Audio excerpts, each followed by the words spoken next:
তো বন্ধুরা, আপনারা সকলেই জেনে গিয়েছেন আজকে ভোটের ফলাফল। তো সবারই জানতে ইচ্ছা করে, যে অনেকেই কিন্তু জানে না যে কে কত ভোটে জিতলো বা হারলো। তো পশ্চিমবঙ্গে চারিদিকে তৃণমূলের জয় জয়কার।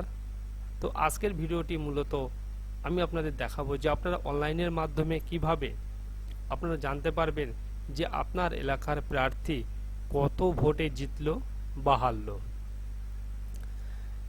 তো চলুন সেটা আজকে চেক করি। সেটার জন্য আপনাকে যে কোনো একটা ক্রোম ব্রাউজার ওপেন করে নিতে হবে।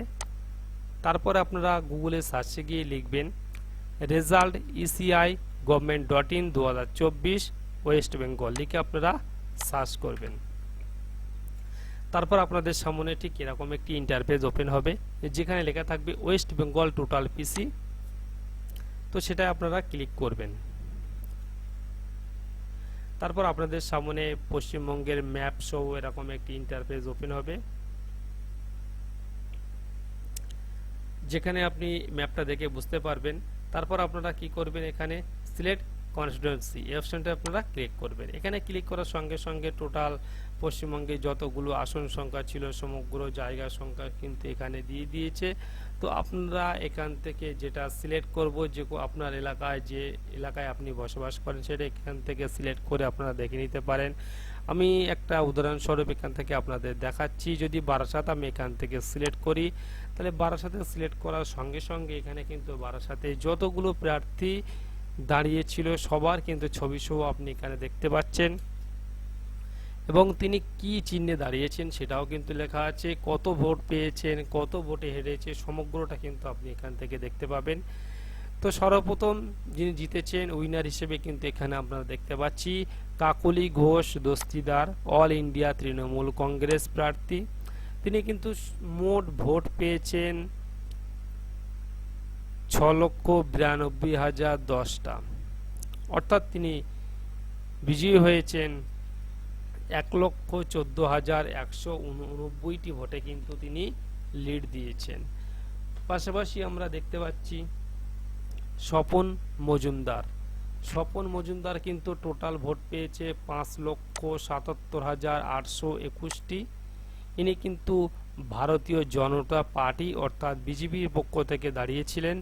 ইনি হেরেছেন 1,14,189টি ভোটে কিন্তু হেরেছেন।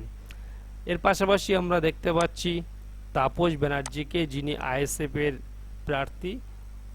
তিনি কিন্তু হেরেছেন, তিনি কিন্তু টোটাল ভোট পেয়েছেন 1,21,440টি। তিনি হেরেছেন 5,70,570টা ভোটে কিন্তু তিনি হেরেছেন। এভাবে আরো নানা রকম আছে, আপনারা এখান থেকে দেখে নেবেন। সাধন ঘোষ আছে, বিকাশ সরকার আছে, মোহনলাল অধিকারী আছে, শেফালি দে আছে, প্রত্যেকটা কিন্তু পাশাপাশি এইভাবে এখানে লেখা আছে। ঠিক এখান থেকে আমরা ব্যাগে চলে যাব। যাওয়ার পরে পরবর্তীতে আমরা এখানে দেখব, এখানটায় ক্লিক করব। ক্লিক করার পরে আমরা কিন্তু প্রত্যেকটা এইভাবে কিন্তু দেখে নিতে পারি, কে কতটা ভোট পেয়েছে, কে জিতেছে, প্রত্যেকটা কিন্তু আমরা এখান থেকে দেখে নিতে পারি।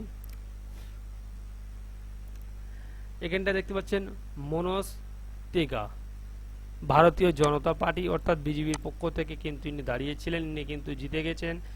6,95,314টা ভোট কিন্তু ইনি পেয়েছেন।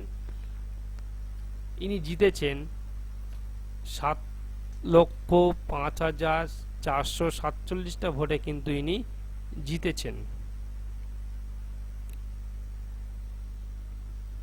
তো এরকম প্রত্যেকটা পাশাপাশি কিন্তু লেখা আছে, আপনারা দেখে নেবেন ঠিক এইভাবে।